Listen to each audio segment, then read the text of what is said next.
देखो, तो पिछली क्लास में पूरे बेसिक कंप्लीट हो गए थे, तो अब एक्सरसाइज स्टार्ट कर रहे हैं 10.1। फाइन। सो फर्स्ट क्वेश्चन देखो, है ना। क्वेश्चन मैं लिख नहीं रहा हूँ, बस उसको रीड कर रहा हूँ और उसको मैं एक्सप्लेन करते जाऊँगा। देखो फर्स्ट क्वेश्चन क्या लिखा हुआ है, the centre of circle lies in the interior और एक्सटीरियर। ऑब्वियसली कॉमन सेंस है, इंटीरियर, ठीक है ना भाई। सर्किल है तो सर्किल का जो सेंटर होता है, वो सर्किल के 3 पार्ट्स होते हैं, interior of circle, on the circle, exterior of circle. तो सर्किल का जो सेंटर कहाँ लाया करेगा, इन द इंटीरियर, है ना। मतलब बड़ा सिंपल टाइप का क्वेश्चन है ना। Okay, a point whose distance from centre is greater than radius lies exterior. देखो मैं सब लिख दूं, पहले बताता हूं। एक्सटीरियर ऑफ सर्कल, देखो क्या बोला है, समझो। ये सर्किल है, ये इसका सेंटर है, तो उन्होंने बोला एक ऐसा पॉइंट लो, पॉइंट पी। अब पॉइंट पी कहाँ पे आप बताओगे।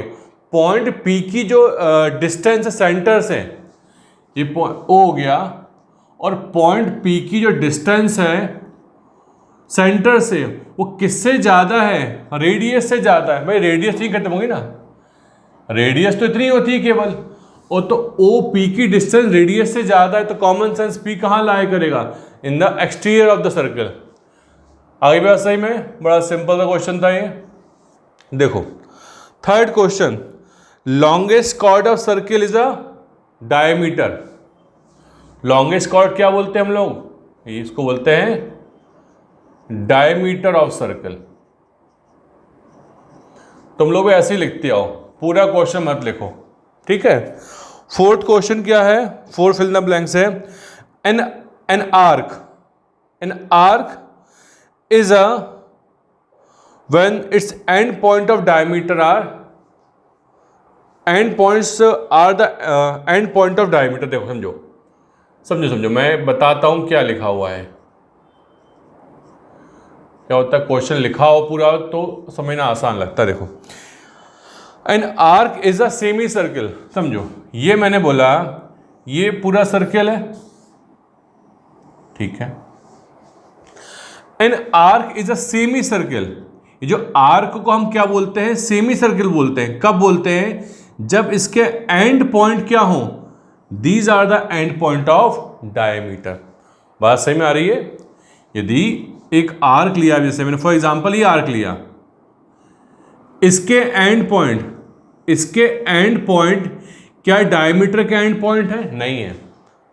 लेकिन इस वाले आर्क के, ये जो आर्क है ना, इस आर्क के and point suppose P Q है, और ये किसके एंड पॉइंट है, ये डायमीटर के एंड पॉइंट भी हैं। तो इस आर्क को स्पेशली हम क्या बोलते हैं, इस आर्क को स्पेशली हम बोलते हैं सेमी सर्किल।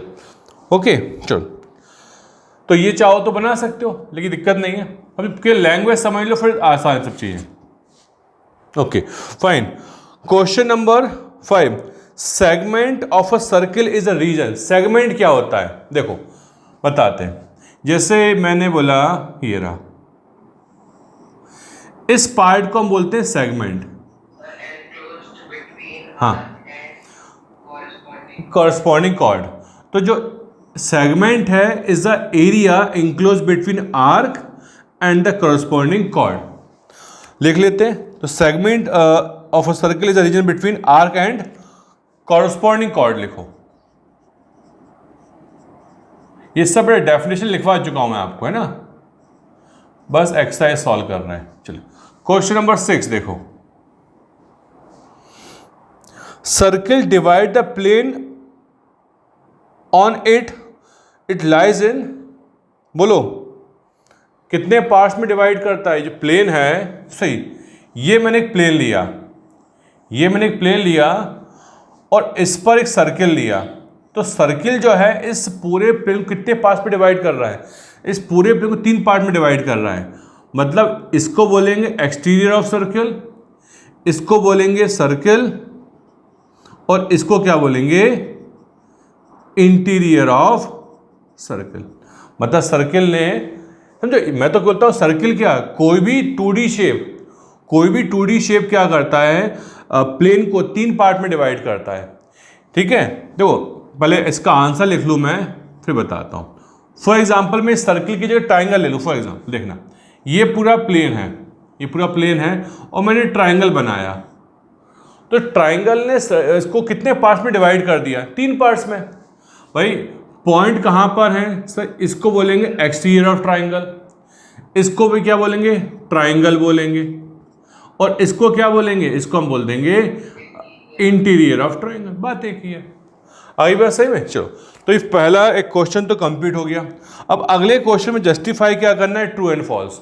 ठीक है, चलो इसको पहले रब कर दूं मैं, फिर स्टार्ट करते हैं हम लोग। चलिए, अब देखो ये तो फर्स्ट क्वेश्चन था, है ना, इसके फर्स्ट सेकंड थर्ड पार्ट हो गए। अब सेकंड क्वेश्चन कैसा है, ये है ट्रू या फिर फॉल्स। फाइन, आंसर देना हमको। Line segment joining the centre to any point on the circle is a radius of the circle. देखो पहले मैं इस डायग्राम को, इस इंफॉर्मेशन को बना रहा हूं, फिर बताऊंगा। ये मैंने सर्किल बना लिया। अब पढ़ते हैं फिर से एक बार question. Line segment joining the centre to any point on the circle. तो सर्किल पे बहुत सारे पॉइंट होते, कोई भी एक पॉइंट ले लो, इस पॉइंट को, इसको ज्वाइन करो सेंटर से, तो क्या इसको हम स्पेस रेडियस के नाम से जानते हैं? बिल्कुल सही है। तो ये फर्स्ट क्वेश्चन का आंसर हो जाएगा यस, मैं ऑब्वियसली ट्रू। सेकेंड क्वेश्चन पढ़ो। A circle has only finite number of equal chords. Circle में जो कॉर्ड्स होती हैं, यदि इक्वल कॉर्ड्स ले तो फाइनाइट आएंगी कि इनफाइनाइट आएंगी, बताओ। देखो सही में आया नहीं आया तुम लोगों को? अरे भाई मैंने बोला एक पॉइंट ये लिया, एक पॉइंट इनफाइनाइट, तो ये कॉर्ड है 5 सेंटीमीटर की, तो क्या 5 सेंटीमीटर वाली कोई फाइनाइट कॉर्ड होंगी, इनफाइनाइट कॉर्ड्स होंगी? इनफाइनाइट कॉर्ड्स, तो इनफाइनाइट कॉर्ड्स होंगी, तो ये हो जाएंगी। इसमें बोला है कि finite chords, no, false. Answer होगा इसका फॉल्स। नहीं, there can be infinite number of equal chords, there can be infinitely many equal chords। ठीक है, ये लिखते हैं आप लोग। चलिए थर्ड देखो, थर्ड क्वेश्चन क्या पूछा है। If a circle is divided into 3 equal arc, if a circle is divided into 3 equal arc, each is major arc. बताओ जरा, यदि अपन ने सर्किल को 3 इक्वल पार्ट्स में डिवाइड कर दिया, तो तीनों के तीनों मेजर होंगे कि नहीं होंगे? बताओ। नहीं होंगे। अच्छा ये समझो, नो मतलब आंसर तो नो है। इसको मैथमेटिकली प्रूफ कर सकते हैं क्या हम लोग?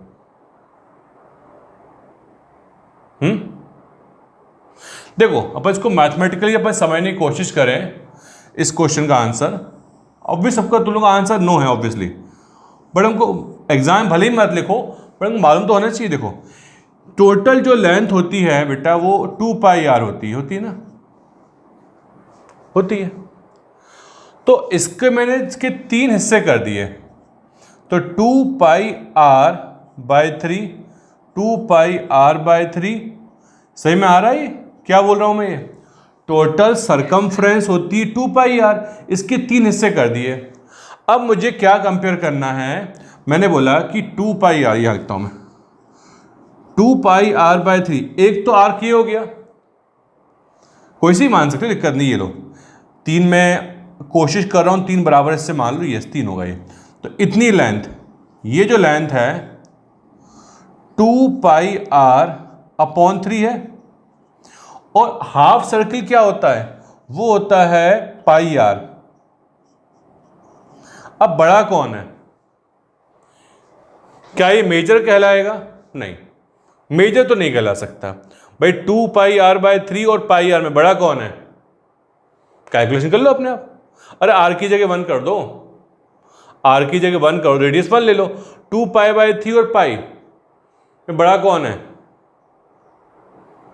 ये बड़ा होगा ना, ये बड़ा होगा, ये छोटा हो जाएगा। सबको मैं बात सही में आ रही नहीं आ रही बताओ?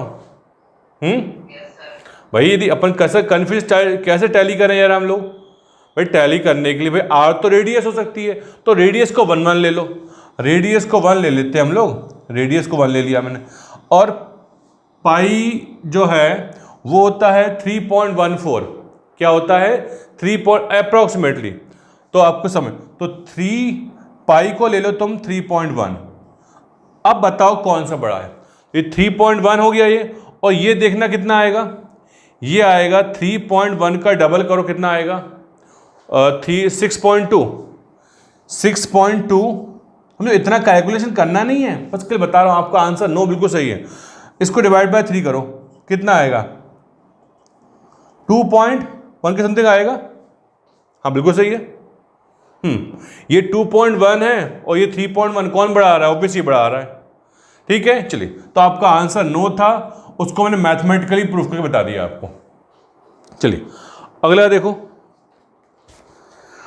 Question number 4। Question number 4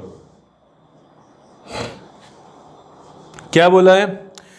a chord of a circle which is twice as long as radius is known as diameter. ये बिल्कुल सही है ना? जो कॉर्ड होती है उसको डबल कर दें हम लोग, और वो इक्वल किसके हो जाए? Which is twice as long as its radius, double of the radius. देखो ये सर्किल मैंने बना लिया, कोई सी भी कॉर्ड ले लो, कोई सी भी कॉर्ड ले लो, और उसकी जो लेंथ है वो डबल ऑफ द रेडियस है, मतलब जो कॉर्ड जो है वो 2r के बराबर हो जाए। और 2r क्या होता है? डायमीटर होता है। बिल्कुल सही बोल रहे हैं। तो इसका आंसर कितना हो जाएगा बेटा? ट्रू। इसका आंसर कितना हो जाएगा? ट्रू। फाइन, सबको मेरी बात समझ में आ रही होगी? Yes. Sector is a region between chord and the corresponding arc. Sector का मतलब क्या होता है? सेक्टर का मतलब होता है the region between arc and the radius, हाँ, मतलब यदि मैं इसमें बोलूं आपसे 5th क्वेश्चन का आंसर, ये होता है सेक्टर, ये कहलाता है सेक्टर। आ रही बात सही में? तो कौन सा एरिया ये आर्क एंड द रेडियस, तो इसका आंसर हो जाएगा फॉल्स। ठीक है, तो इस क्वेश्चन का आंसर हो जाएगा फॉल्स। चलिए अगला देख लेते हैं। Circle is a plane shape, circle is a plane figure of, true and false? True आएगा, समझो। आंसर तुम लोगों ने सही दे दिया, उसकी दिक्कत नहीं है, बिल्कुल सही है, बट इसको जस्टिफाई बताओ कैसे करोगे? जस्टिफाई कैसे करोगे? मतलब इसको मैं प्रॉपरली यदि आपसे बोलूं डेफिनेशन की फॉर्म में बताओ, तो कैसे बोलोगे हाँ सर्किल प्लेन शेप होता है? देखो इसकी प्रॉपर डेफिनेशन समझ सकते हैं हम लोग कि each and every point of the circle lies on the plane. भाई सर्कल में जितने भी पॉइंट्स होते हैं वो सही के सभी पॉइंट कहाँ लाए कर रहे हैं? प्लेन पे लाए कर रहे हैं। इसका मतलब ये शेप कैसा हो जाएगा? ये हो जाएगा प्लेन शेप। आ रही बात सही में? चलो, तो ट्रू लिख के आना सफिशिएंट है, कोई दिक्कत नहीं। चलो तो बेटा बेसिक एक्सरसाइज थी, कंप्लीट हो गई। अब अगली जो एक्सरसाइज है ना वो है एंगल और कॉर्ड के बीच में रिलेशन की। चलो स्टार्ट करते हैं उसको, है ना? चलो